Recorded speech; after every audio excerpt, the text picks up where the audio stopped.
It's so weird not being in the same room. Summer vacation. Summertime. You got to roll with it. Yes, we do. Roll with the punches. The podcast doesn't sleep. Every week we are here. Today, we're talking about something that I love to talk about. It's probably the most important decision you can make, right? Honestly, it is. It was one of my most favorite moments and things to do during wedding planning, but it was also one of the most stressful, I think. You can probably relate because you planned your entire wedding by yourself, but it is picking your venue.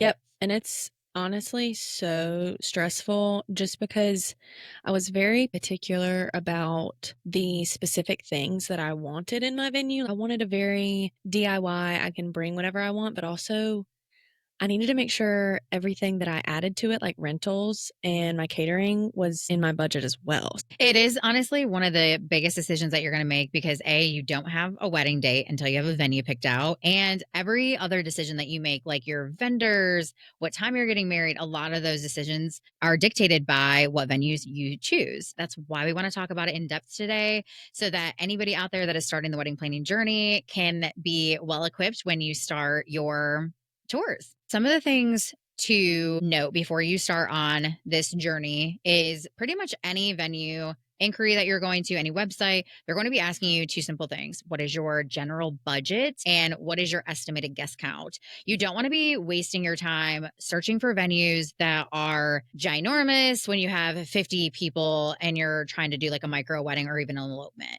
But in the same regard, you don't want to be looking at venues that are maybe 100, 150 people capped when you have 200 to 300 guests. So, kind of knowing going into it, like how much you're going to be spending, who's all contributing to this budget, and then what is your overall aesthetic as well? Do you want to get married at the beach? Do you want to have oak trees? Do you want to get married internationally? All of those decisions really play into what kind of venue you're going to be picking and what's the best one for you. And I know that I specifically wanted, like I said, the DIY thing, but like a cute little white house on a hill and some water. And that was like my non negotiables. I wasn't going towards more of the modern style weddings. I wanted the simple, I guess, plantation style. I loved that look. So that's what I went Yeah, with. your wedding was beautiful and it was exactly you, which is so key when you're picking out a venue.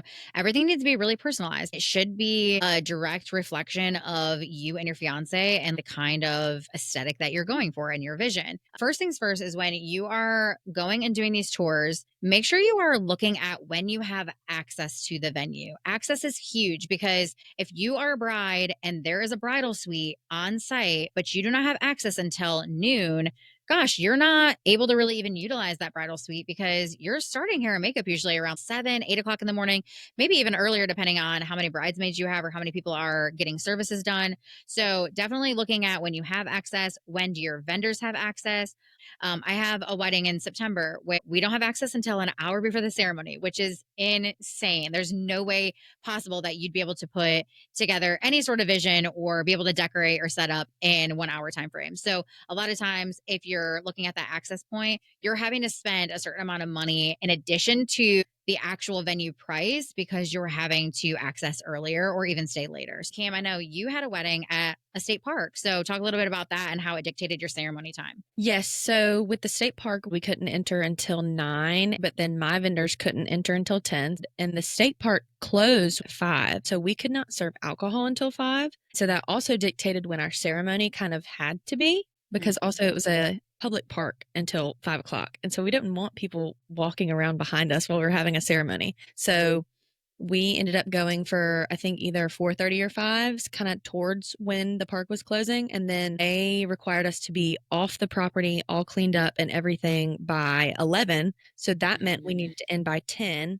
Pretty sure there was a noise ordinance at 10 too. So I think we even ended at like 9:30 just to be safe. Well, gosh, imagine having it after daylight savings. If you can't actually even have your ceremony until 5 o'clock, there's no way you're getting away with not doing a first look because you just would run out of sunlight and you wouldn't have enough sun for photos after the ceremonies. I have some brides who are dead set on like having a really late night wedding, 11, 12 o'clock at night. But if the city that you're getting married in has a strict ordinance of like 9 o'clock or even 10 o'clock, or your certain venue has guidelines about music. I know there's one in particular I just worked a few weeks ago where all the doors had to be shut sit in the venue while the music was playing. So even though it was a beautiful summer day, they had to keep all the doors closed inside. So anybody who was dancing couldn't enjoy that like inside outside feel. You said with daylight savings time, you require a lot of thought into your timeline because do you do a first look? Do you not do a first look? You said your wedding was in November. You didn't do a first look, right? No, my husband did not want to do a first look. And it was the most stressful thing ever. Of course, I Googled sunset on your wedding day, which you should do. Everyone should do that.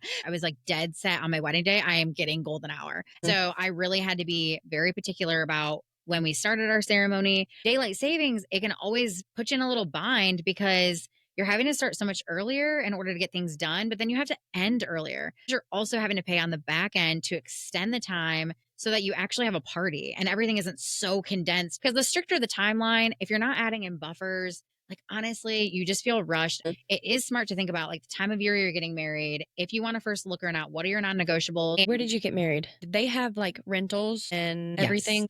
It's what I would call turnkey. It's kind of, people will say that about houses when you buy houses, where you don't have to do a lot of renovations or upkeep. My venue offered a catering in house, bar in house. It came with tables, chairs, and linens and ceremony chairs. And they set them up for you the night before. So everything was really done. You just had to decorate. There are some venues where they're more hands on. The venue coordinator will really help guide you with all of those things. There's other venues where they have a venue coordinator, but they're not really assisting you. They're really just there for the venue to make sure that everyone's abiding by the rules, guidelines, and all of that stuff. And then I've even been to some venues where the venue coordinator isn't even present on the day of the wedding. And so they require a planner and you have to have one. Ours was very turnkey, but with that, we couldn't make as many decisions as we wanted to. We couldn't bring in outside food vendors or outside bar vendors. I do remember there was one thing in particular that I really wanted for the cocktail hour. I thought it'd be a super fun detail because we live in the South, oyster shooters. I have a friend, Oh, Shots yeah. by Vin, shout out. What's up, boo boo? He makes like these wonderful oyster shooters. They taste amazing.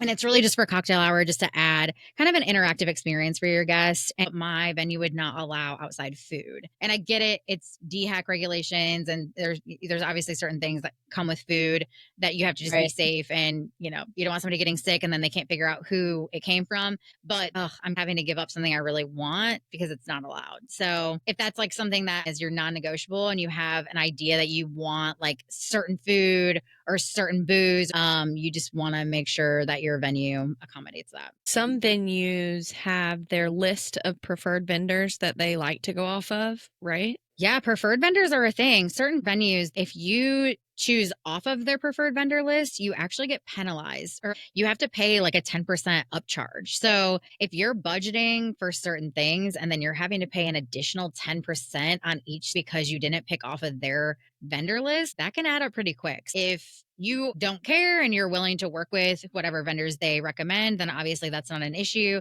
You just go off of their list and it's fine. But if you are like dead set on having a certain dessert or a certain appetizer, or you even want like a certain style of food that they don't offer, or some people are trying to be more budget conscious and maybe some of the preferred vendors that they're utilizing aren't within your budget really. So those are all Oh, things yeah. to think about too. And all of these things we're talking about should be clearly stated in a contract. And this is why we always stress if you have the budget for a planner to hire one, because You this need is what one. we do. We read contracts, we offer advice and preferred vendors, and we can give you all of these tools that maybe you've never done this before. Things that you may be confused about, that's where a planner really can come in and ease your mind and really streamline the process. And it makes all the difference with your experience and your budget. 100%. If I could go back and hire a month of coordinator or even just a planner, I definitely would have because they would have kept me on track. They would have read all my contracts for me, made sure I had all the tenting I needed, all the lighting I needed. I fully regret not having at least a month of coordinator because a venue coordinator does not coordinate for you, correct? Right? No, a venue coordinator is just that. They're coordinating for the venue. They're hired by the venue and they are specifically working for the venue. I have seen in my experience where certain venue coordinators do go above and beyond, and that's all going to be listed out in the contract of the duties and the services that they provide to you. But typically a venue coordinator is there to make sure that everyone is abiding by the venue rules, regulations, guidelines, making sure that everything is set up properly, that you're not putting holes in the walls or you're not destroying property, and that you're getting everything out at the end of the night and it looks good. Whereas a planner, you're hiring them. They're working for you. They're putting together your timeline. They're coordinating with your vendors. They're making sure that the day runs smooth. They're setting up, they're breaking down, they're running your ceremony. All of these things the venue coordinator is usually not doing. So you definitely want to be asking those questions and making sure that you're not getting tripped up on coordinator and anticipating that they're doing all of these other tasks when in fact they are not doing them, and then you're kind of stuck doing them yourselves. I heard you say the breaking down. So some coordinators will help break down some things, but do venues do that if they supply the rentals? You have to hire someone like the planner to do that. A venue sometimes offers certain amenities that can be rentals, it can be lighting, it can tent, in-house catering, bar service, all of those things. So you want to be reading through what they're actually providing you. I will say this, if you are on a budget, having a venue that provides tables, chairs, even like catering options, like a tent for the caterer or somewhere for the caterer to get ready, like a kitchen of some sort, so that you're not having to pay for an additional tent or an oven. If they have an in-house caterer, a lot of times you're saving on the plates and the silverware and the all the things. So I would definitely be asking them not only what are they providing you as far as amenities go, but also are they the ones setting up and breaking down? I've had a couple of venues that offer tables and chairs, and they even offer enough chairs for the ceremony and the reception based on certain guest counts, but they do not set them up and they do not break them down. So you're having to hire additional people to set up and break down. That's typically what a rental company will do. Your planner will sometimes do it, but they're probably going to be charging you an additional fee because it all goes into how many people I'm hiring on the day. And if I need additional assistance, I'm having to pay for that. In turn, you're paying for it. And if they aren't providing tables and chairs, then you are having to go to a rental company and rent the tables, the chairs. You're normally wanting two sets of chairs, one for ceremony, one for reception. Mm-hmm. And then the delivery fees are sometimes insanely large. So I've had this so many times where a bride, if I'm doing month of coordination for them and they've already picked their venue by the time they get to me, and they're like, oh my gosh, we didn't realize like all of these hidden fees, hidden. And I'm like, they're not really hidden. You just didn't know about them and you didn't think about them ahead And of you probably time. didn't read the contract that thoroughly. It goes back to like, you just don't know what you don't know. Right. And so if you've Mhm. never planned a wedding or you've never planned an event on this scale before, you're not even thinking about that. You're so excited. You just picked out your venue. You're in love. Da, da, da. It's all like roses and rainbows. And you find a venue that's like within your budget, but you're not realizing all the things that you have to put in it. It's I equate it to like being house poor. When you buy a house and then you're like, yay, I can afford the house. And then you're like, wait, I have to put furniture in this thing and decorate it and like Yep. live in it, you know? So it's the same thing with the venue. It's amazing if the price tag on the venue fits in within your budget, but you also have to account for all of the additional fees that go into making the day run smoothly. I know that with ours, we had to do the rental company, pick out our chairs, tables, linens, and everything through them. But what I loved is that they came, set everything up. I gave them a diagram and they put it almost exactly how I wanted it. And then at the end of the night, when we were cleaning up, we just tossed them in a bag and they took them back. So it was pretty Yeah. nice. Sometimes having a rental company just do it all is honestly the easiest way. I don't see a ton of venues offering linens or drapery or anything that's super personalized to your color scheme or your vision. Usually you are having to outsource those. And I definitely recommend renting linens over buying them. It's just such a pain. When you rent linens, they come steamed, they're already on hangers, they're ready to be put on a table. You may have to like spot steam, but if you are buying them yourselves, it is such a pain in the butt. And a lot of times your planners are not going to steam or iron them. And depending on the quality of material that you get, a lot of these synthetic satin linens that people are purchasing, they look good on the picture and the diagram that you get. But when you get them in person, as soon as there is a wrinkle, that thing is impossible to get out. And there's not enough hours in the day to steam or iron those type of linens. So I always recommend if you can fit it in your budget, definitely rent the linens. Another thing to think about is, does your venue have a kitchen? Our catering company had to like haul their big trailer, have their grill, their everything that they needed. So some people even have to rent like an oven, right? Ovens is definitely something that you could possibly have to rent. I Hmm. have a wedding coming up this fall. She has a 200-person guest count. It's a little on the larger scale and they don't have a built-in kitchen. So in order to provide food for all of these people and it's a plated meal, they are requesting that she pay for an oven. So it's like an additional $500, $600 that she didn't budget for, she didn't think about. So definitely making sure that there is a kitchen on site, or there's a tent at least, or a space where the catering can be, because they will require it to be covered essentially. So definitely thinking about that when you're picking out your venue. Also, I would be looking into like, because tents are not cheap, ovens are not cheap. Also thinking about a rain plan. We've talked about this in previous episodes. Tents are not cheap. They're like $500 to $700 minimum for a deposit that you do not get back. So when you are going to tour your venues, I would be asking them, what is your rain plan? Mhm. And does it accommodate all of my guests? So let's say you have a 200-person guest count, but your venue is like, yeah, we have a gorgeous rain plan. This is what it is. You love it. It's all good. But then they're like, Stunning. well, depending on what guest count you have, you may not be able to do that specific rain plan. It may only accommodate 150 guests. You can definitely go splitsies on, maybe get with a bride who's working or who has their wedding before or after you, so that you can eliminate some of those costs. But definitely budgeting in a tent for sure if you do not have a rain plan with your venue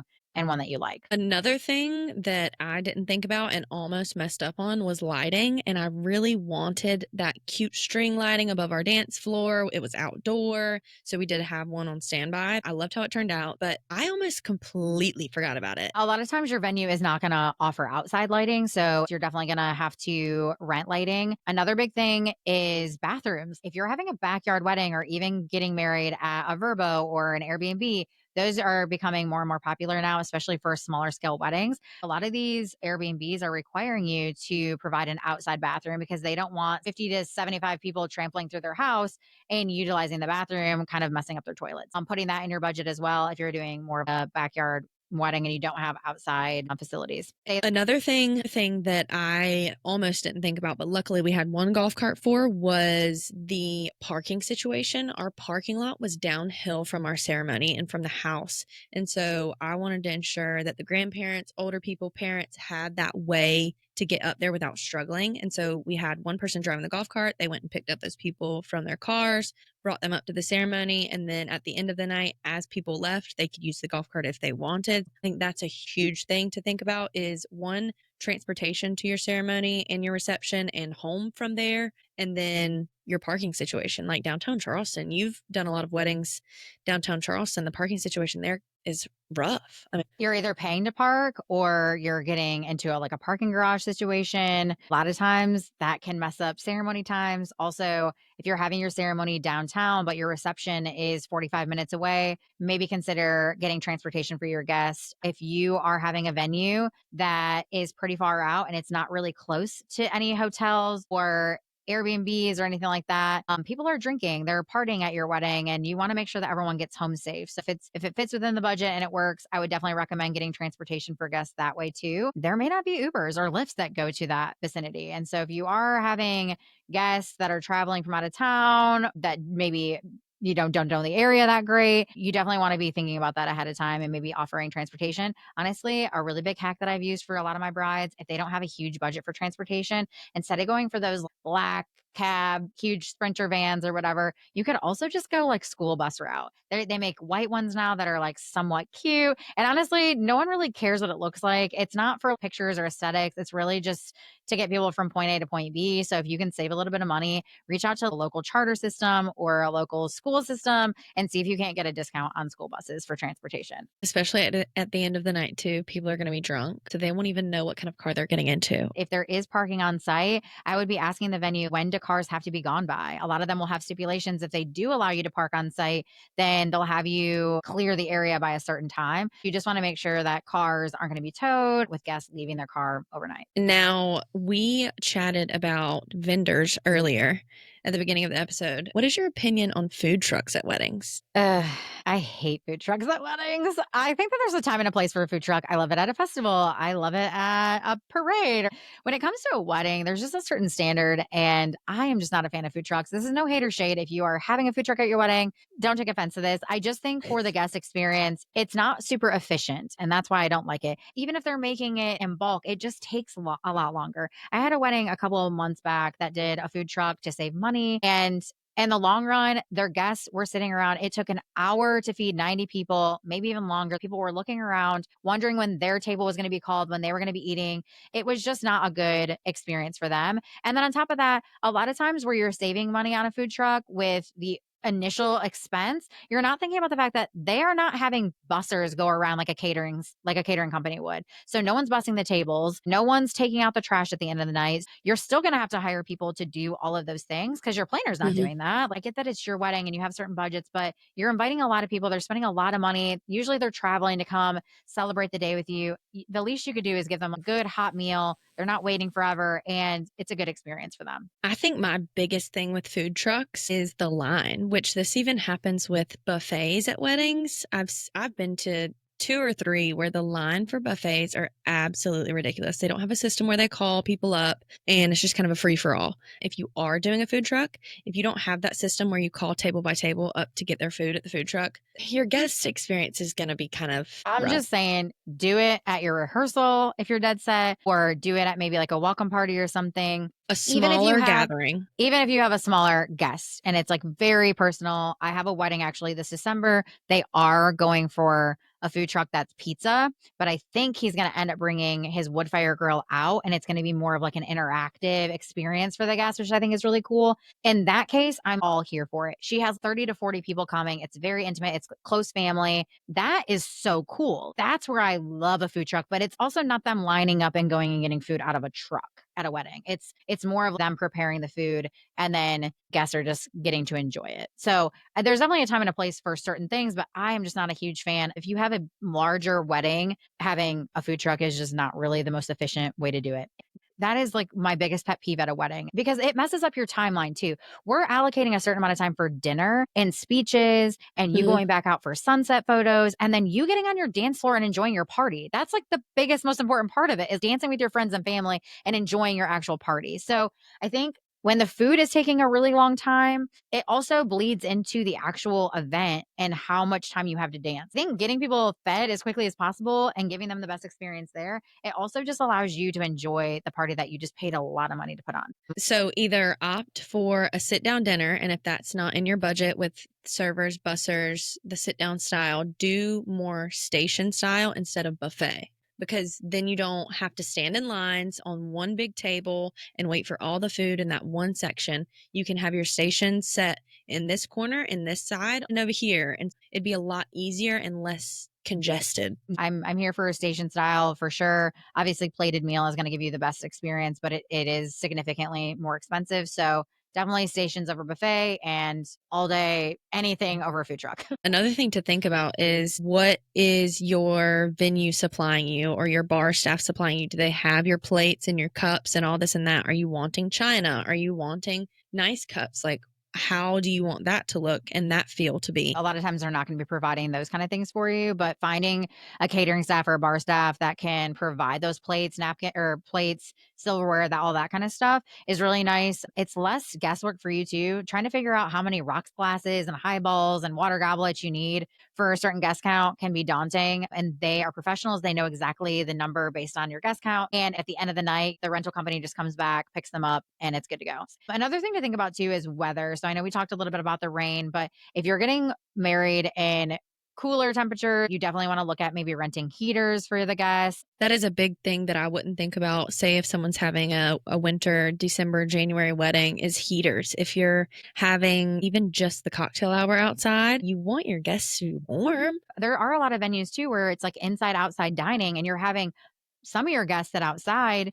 You don't want them freezing. Like, you definitely need to be looking into maybe getting some heaters or even a tent if it's super windy and you're getting married in more of like a windy season. I know March and April here, for whatever reason, in Charleston, South Carolina, it is so windy. Obviously there's hurricane season too, but I mean, you can't predict the weather, but no matter what inclement weather happens, you kind of have a backup plan at least. Yep. You need to have a backup plan because it could save your butt. I want to talk a little bit about logistics of location of your venue. So, if you are having your ceremony at one location, your reception at another location, and your venue does not provide a bridal suite, you are having to think about another place to get ready. It probably needs to be closer to the ceremony. You want to be thinking about like the time between what it takes to get from the ceremony to your reception for picture's sake and just for like time sake. So like the logistics that go into everything, that's a big decision factor on what venue you choose as well. I definitely think like how we had the golf carts just for the elderly to get up to our venue, having, say, I know there's one venue where the ceremony and reception space are super spread out. Just having those golf carts available for your guest would be a nice touch. We have so many beautiful plantations around town, around here, and one that really like just pops in my mind right away. Runnymede is a beautiful plantation, but everything is so spread out. You are walking a ton that day if you're getting married there. Having little shuttles or a golf cart service is definitely something. All of my brides that have ever gotten married there, we've always rented golf carts or had some sort of like shuttle for guests to get them from point A to point B. I think that's a great tip. Well, I feel like we've talked about so many good little nuggets today. Hopefully, this was super beneficial to all of our brides that are in that beginning, early stages of picking out your venue. We're so excited for you guys. It's such an exciting time. I remember celebrating and really just feeling like, oh my gosh, we're getting married when we finally had our venue picked out and we finally had our date, our wedding date, the day that we, for the rest of our lives, will celebrate. So it's such a big monumental moment in your planning process, but making sure that you do it right and you're picking things that are within your budget and within your vision is super crucial. So I hope that all of this information was super helpful for you guys today. Of course, you can always reach out to us and ask us additional questions if they pop up. You can hit us up on social media. Our Instagram is RSVP_thanks_pod. You can also hit us up on Twitter. Yes, and our TikTok is rsvp.thanks.pod, and you can feel free to shoot us an email. You can shoot us a DM on our social media accounts. You can also call us with any of your drama, hot takes, questions. Be sure you can call us with all your questions. DM us your questions, do whatever, but you can call us at 320-558-7787 RSVP. And of course, guys, happy planning and don't forget to RSVP. Thanks. Thanks.